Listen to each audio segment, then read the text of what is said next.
हफ्ते में एक दिन आप सारे लोग आपस में मिलो बैठो, हफ्ते में एक दिन वो 2 घंटे जैसे इस गांव में स्वर्ग आ जाए उस तरह का वातावरण बनाओ। महाराज जी की तस्वीर सामने रखो, भजन गाओ, एक दूसरे से श्री रामचरितमानस की बातें करो। और गांव में अगर कोई समस्या है, कोई परेशानी है, तो सब आप लोग बड़े हो, बुजुर्ग हो, समझदार हो, पढ़े लिखे हो, मिलजुल के सुलझाओ उसको। हमारे गांव में, हमारे घर के बाहर एक बिल्ली रोती है तो हम डंडा लेके मार के भगाते हैं कि अरे अपशकुन है। और हमारे गांव में अगर कोई आदमी रो रहा है, औरत रो रहा है, तो हम कहते हैं हमसे क्या मतलब, नहीं वो भी अपशकुन है। अगर यहां से दूर, हजारों लाखों किलोमीटर दूर अगर कोई ग्रह हमारे जीवन पर इतना प्रभाव डालता है कि हम लोग अंगूठी पहनते हैं, ज्योतिष के पास जाते हैं, हवन करवाते हैं, तो क्या हमारे आसपास के लोग हमारे पर प्रभाव नहीं डालेंगे? बिल्कुल डालेंगे। हम लोगों की समस्या यह है कि हमने धर्म को एकदम खाली अंधविश्वास वाली चीज बनाकर रख दी है। इसलिए जब धर्म के नाम पर समाज में धूल जमा हो गई, धर्म के नाम पर समस्याएं केवल होने लगी, लोग गए भगवान बुद्ध के पास, भगवान बुद्ध से पूछा कि भगवान बुद्ध हम कैसे अपने जीवन को सुखी बनाएं। भगवान बुद्ध ने कहा कि तुमको पहले ये पता है क्या कि संसार में दुख है? हम जहां नजर उठा के देख रहे हैं केवल दुख है। जो दवाइयां हमको ठीक करने के लिए आ रही हैं उन दवाइयों का साइड इफेक्ट है। तो पता चला कि लीवर ठीक हुआ और किडनी खराब हो गई। लोग बताते हैं कि जो अपने घुटने के दर्द के लिए महंगी महंगी हाई डोज वाली अंग्रेजी दवाएं खाते हैं, ये जो घुटने जोड़ों का दर्द है इससे थोड़ी देर के लिए आराम मिलता है, लेकिन किडनी खराब होनी शुरू हो जाती है ना। हम लोगों ने जिधर जिधर अपने दुख को खत्म करने के लिए देखा है वो दुख खत्म नहीं करते, वो दुख को बढ़ा देते हैं। इसलिए एक गुरु की शरण में आ जाओ, आप मानव धर्म प्रसार की शरण में आ जाओ, अपने जीवन में परिवर्तन करो, अपने आचरण में परिवर्तन करो। ये जो मन हमारा 10 तरफ खींचा हुआ है, 10 तरफ लगा हुआ है, दूसरों को परेशान करने में लगा हुआ है, इस मन को ठीक कर ले। और जब हमारा मन ठीक होगा, हमारा आचरण ठीक होगा, सब ठीक हो जाएगा। सारी चीजें धीरे धीरे ठीक होनी शुरू हो जाएंगी। मैं जब कक्षा में बच्चों को पढ़ाता हूं तो जब माँ बाप आके कहते हैं कि मेरा बच्चा 90% नंबर नहीं पा रहा, मैंने कहा चिंता नहीं है, आपके बच्चा 90% पाए। आजकल हम लोगों की चिंता सीधे वही है, फल वाली 90%। मैं कहा उसकी चिंता मत करो, पहले चिंता ये करो कि आपका बच्चा क्या अच्छी हैंडराइटिंग में लिख रहा है, क्या आपका बच्चा शाम को 5 बजे सूर्यास्त होते होते हाथ मुंह धो के पढ़ने बैठ जा रहा है, और क्या वह 5 से 9 तक लगातार पढ़ाई 4 घंटे अपने से कर रहा है। हमने छोटी छोटी बातों की चिंता नहीं की, हम देख नहीं रहे कि हमारा बच्चा पढ़ रहा है कि नहीं, लेकिन हमको 90% नंबर जरूर चाहिए। और जो बच्चा नहीं पढ़ रहा है, 90% नंबर पा भी जाए तो वो जीवन में कुछ कर नहीं पाएगा। इसलिए छोटी छोटी चीजों की चिंता करनी है। ये समाज तब परिवर्तित होगा, हमारे घर में शांति तब आएगी जब हम खुद परिवर्तित हो जाएं। और हम कहां बदलें, किधर जाएं? बदलकर अपने गुरु महाराज जी की शरण में आए, अपने गुरु महाराज जी के वचनानुसार अपने जीवन में आगे बढ़े चलें। जो हमारे गुरु ने कहा हम वही करेंगे, न कम न ज्यादा। तो हमारे गुरु महाराज ने हमसे 7 बातें कही, उन 7 बातों को दोहराते हुए मैं अपनी बात समाप्त करूंगा।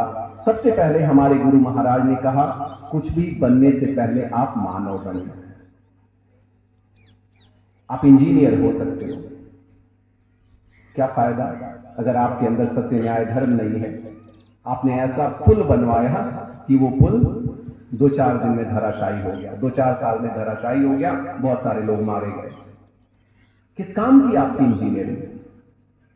अमेरिका में ट्विन टावर पर जिन लोगों ने प्लेन को हाईजैक करके लड़ा दिया था, पूरा का पूरा ट्विन टावर गल के गिर गया, हजारों लोग मारे गए।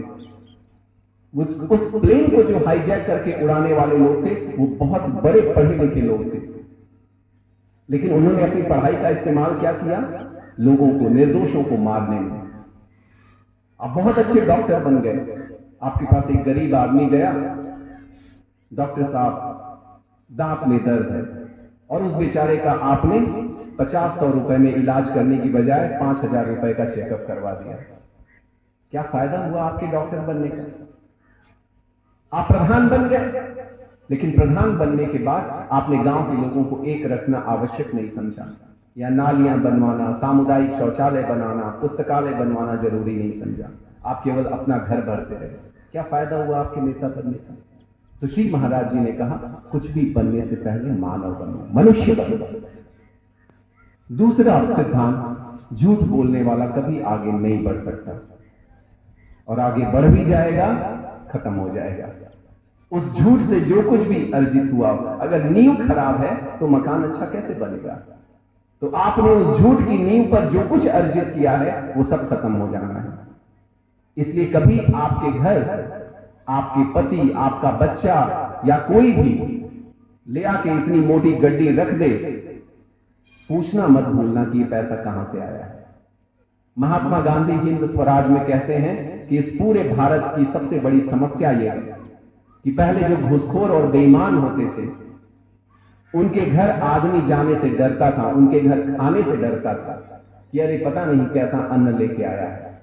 और आज का समय ऐसा है कि हम देखते नहीं है किसी के घर खाने से पहले, भले उसने किसी का मर्डर करके, चोरी करके, डकैती करके अपना महल बनाया हो, हम उसके घर बैठ के चाय पीते हैं, उसके घर जाकर फोटो खींचवाते हैं। महात्मा गांधी कहते हैं ऐसे लोगों का बहिष्कार होना चाहिए। तीसरा सिद्धांत, परमात्मा अहंकार ही खाता है। किस चीज का घमंड? 1 लख पूत 1.25 लाख नाती, तारावण घर दिया निभाता। आए हैं चले जाएंगे। ये बीच का एक जीवन मिला है खुश रहने के लिए, अपने गुरु के मार्ग पर चलने के लिए, अपने आप को अच्छा करने के लिए, और हम अपने जीवन को व्यर्थ के घमंड में बर्बाद कर रहे हैं। सुंदरता का घमंड, एक दिन सुंदरता खत्म। बल का घमंड, एक दिन सब निर्बल हो जाएंगे, लाश की तरफ पड़े होंगे। धन का घमंड, चंचला है लक्ष्मी माता, आज है कल नहीं होंगी। परमात्मा अहंकार ही खाता है। इसलिए जो कुछ है हमारे इस सिर में, वो अपने गुरु के चरणों में समर्पित करते हैं और कुछ नहीं। चौथा सिद्धांत, जो दूसरों को सुख देता है, परमात्मा उसे ही सुख देते हैं। आपने इस खेत में दान डाला, आपको धान मिलेगा। आपने इस खेत में आलू डाला, आपको आलू मिलेगा। हमारे श्री महाराज जी अपने एक शिष्य हैं आचार्य जी, उनको उन्होंने गांव-गांव में भेजा पता करने के लिए कि जाओ जरा गांव में जाके पूछ के आओ कि क्या जौ बोने पर गेहूं मिलेगा। और आचार्य जी साइकिल ले लेके गर्मी की छुट्टी भर हर गांव में घूमते थे। और इस गांव, मान लो कि कोटवा आए, और कोटवा आकर उन्होंने पूछा कि यहाँ पर बूढ़े लोग कौन हैं जो 70-80 साल के ऊपर हैं, और उनके पास रजिस्टर लेके जाते थे और पूछते थे आपका नाम क्या है? अच्छा, रामाश्रय राय। अच्छा चाचा, आपकी उम्र कितनी है? 82 साल। अच्छा चाचा, ये बताइए कि आपने कभी जौ के बदले गेहूं काटा है? चाचा जी कहते थे अरे भैया ऐसा तो आज में ना भैया। तो वो पूछते थे कि नहीं, आप इतने बूढ़े, हो सकता है कि आपके बाबा परदादा कोई ऐसा हो जिसने जौ बो के गेहूं काटा हो? क्या ना भैया, हम तो नहीं, हमारे बाबा परदादा कोई नहीं ऐसा है।